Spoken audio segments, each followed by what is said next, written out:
JPSC के अभ्यर्थी एक बार फिर से बापू वाटिका के पास धरना पे बैठे हैं, क्योंकि अभी कुछ दिन पहले ही राज्य सरकार ने फॉर्म का जो शुल्क है वो 600 से घटा करके 150 और 100 रुपये कर दिए हैं आरक्षित जो छात्र हैं उनके लिए। मगर अभी भी इनकी कुछ मांगे हैं जो अब तक पूरी नहीं हो पाई हैं। हम इनसे ही जानेंगे कि इनकी क्या मांगे हैं, क्यों यहाँ पे ये धरना के लिए बैठे हुए हैं। जैसा कि आप पहले भी यहाँ पे लगातार धरना पे बैठे हुए थे, इस बार फिर से आपने धरना प्रदर्शन का एक सोचा है, कुछ क्यों, क्या मांगे हैं सरकार से? पहले तो मैं ये मुख्यमंत्री जी का धन्यवाद कहना चाहूँगा कि उन्होंने जो फीस शुल्क है 600 से घटाकर 100 रुपये कर दिया गया है।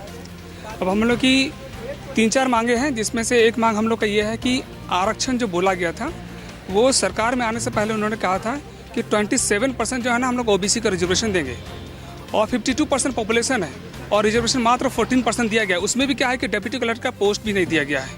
तो ये सब बहुत बड़ी गड़बड़ी है। पिछली बार जब वैकेंसी आई थी 2020 में आई थी, उसमें 267 पोस्ट रखा गया था। इस बार वही वैकेंसी आई है, 7वां 8वां 9वां जेपीसी 10वां मिला कर रखा गया है, मात्र 252 है। इतना डिफरेंस कैसे हो जा रहा? 15 सीट का यहाँ पर ये कटौती दिख रहा है यहाँ पर। अच्छा, जब ये छठा जेपीसी हुई तो उस समय 226 सीट था, तो ये 4 जेपीसी मिलाकर 252 सीट होगा, ये बढ़ेगा सीट। यहाँ पर कहीं ना कहीं बहुत बड़ा ये डिफरेंस हम लोग को दिख रहा है, जो ये नहीं होना चाहिए था। और जब छठा जेपीसी हुआ तो उस समय देखा गया था कि 2010 इन्होंने कटअप रखा था, तो अभी 2011 न रख के इन्होंने 2016 क्यों किया? आप एग्जाम नहीं ले रही हैं, आपकी गलती है, हमारी गलती नहीं है। तो आप गलती करें और सजा हम लोग क्यों भुगते? ये उनको ऐसा नहीं करना चाहिए था, ये हम लोग है। और स्थानीय नीति यहाँ पर लागू किया जाए, 1932 के खतियान पर सारा काम किया जाए कि इन्होंने पहले ये सब कमिटमेंट कर चुके हैं। ये लोग कुछ कर ले रहे हैं इस तरह। ये हम लोग इस बात से हम लोग उनसे काफ़ी नाराज है और ऐसा हम लोग उम्मीद नहीं कर रहे हैं उनसे हम लोग। सर, जहाँ तक बात है कि जो वादे उन्होंने किए हैं वो अब तक पूरे नहीं हैं, मगर मैं एक बात कहूँ कि जो सरकार बनने से पहले जो हेमंत सरकार के जो मैनिफेस्टो थे वहाँ पे क्लियर रूप से ये कहा गया था कि जो शुल्क है, जो फॉर्म शुल्क है वो घटाया जाएगा, और चूँकि वो घटा दिया गया। अब रही बात रोजगार की और रही बात आरक्षण की, जो आपने स्थानीय नीति की बात की, तो सरकार का ये कहना है कि कुछ वक्त चाहिए, हर चीज़ को अमल करने के लिए थोड़ा वक्त चाहिए होता है। तो ऐसे में आप क्या कहेंगे कि ये हो पाएगा? वक्त सरकार अगर लेगी तो ये हो पाएगा या नहीं हो पाएगा? ये चांसेस हम लोग को जरा सा भी नहीं दिख रहा। लगभग 1.5 साल, जहाँ तक लग रहा है 1.5 साल से 2 साल इनका, 1.5 साल लगभग हो गया इनका, जहाँ तक मुझे लग रहा। बट 1.5 साल में हम लोग को सर कुछ दिख नहीं रहा। यहाँ तक कि देख रहे हैं कि बाहर के जो विद्यार्थियों को उनको प्राथमिकता दी जा रही है, यहाँ के विद्यार्थियों को प्राथमिकता नहीं दी जा रही है। अगर रामेश्वर उरांव ने अभी हाल में ही एक बयान दिया था कि झारखंडियों को हम प्राथमिकता देंगे, जो बाहर के जो लोग हैं उन्होंने कुछ बातें कही थी जिसके वजह से उन्हें बार बार ट्रोल भी किया गया था, और जिसके बाद उन्होंने कहा कि झारखंड के जो लोग हैं उन्हें प्राथमिकता नहीं मिल रही थी, अब हम उन्हें प्राथमिकता देंगे। तो ऐसा तो सरकार कह रही है, फिर आप ये बात दिख नहीं रही है। कहाँ पर दिख रही है? देखिए जेपीएससी की सीट में आप देख लीजिए कहाँ पर दिख रही है। अब रिजर्वेशन नहीं दिया गया है, और देखिए अगर देखा जाए धीरे धीरे करके ये लोग रिजर्वेशन को खत्म करना चाहते हैं, ऐसा लगता है। अगर देखिए 52% मैं बार बार कह रहा हूँ कि जब पॉपुलेशन है ओबीसी की, तो 14% क्यों दिया है? उसमें भी क्या है कि ओबीसी में पता है एक भी डिप्टी कलेक्टर का पोस्ट नहीं दिया गया है। तो ये तो बहुत बड़ा डिफरेंस हम लोग को दिख रहा है, जो नहीं होना चाहिए था। तो आप कुछ कह रहे हैं और कर कुछ और रहे हैं। हम बिहार में जाते हैं एग्जाम देने के लिए, या फिर हम लोग यूपी जाते हैं, या फिर मध्य प्रदेश जाते हैं, 10% पे हम लोग आते हैं। फिर यहाँ पर वो नीति क्यों नहीं लागू हो रही है? हम लोग को यहाँ पर पूरी तरह से एक्सप्लॉइट किया जा रहा है। ऐसा लगता है कि सरकार ये लोग नहीं चला रहे, कोई और इन लोगों को चला रहा है, ये लोग चल रहे हैं। क्या इसी दिन के लिए हम लोगों ने आपको वोट दिया था? आपसे अभी भी बहुत उम्मीद है।